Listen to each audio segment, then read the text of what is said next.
Hello అండి. జొన్న రొట్టెలు ప్రిపేర్ చేసుకుందాం రండి. ఒక కప్పు జొన్న పిండికి కప్పు వాటర్ బాగా బాయిల్ అయిన తర్వాత పించ్ ఆఫ్ సాల్ట్ వేసుకొని ఈ రకంగా పిండిని దాంట్లో వేసి ఒక 5 మినిట్స్ ఉడికించి గ్యాస్ని ఆపేసి వదిలేసేయాలి.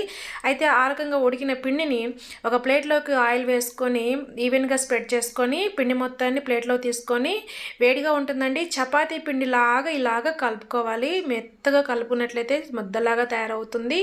ఒక కప్పు జొన్న పిండికి నాకు 5 జొన్న రొట్టెలు అయ్యాయండి. చూడండి చపాతీ కర్ర మీద చపాతీలాగా వత్తేసుకొని ఇక పెనం వేడైన తర్వాత పెనం మీద లైట్గా ఆయిల్ వేసుకొని కాల్చుకోవాలి. ఈ రకంగా అన్నీ కాల్చేసుకున్నాను నేను.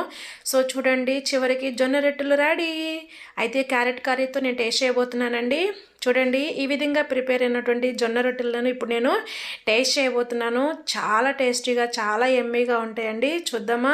చూడండి ఇలా తుంచుతున్నా కూడా మెత్తగా వచ్చేస్తుంది.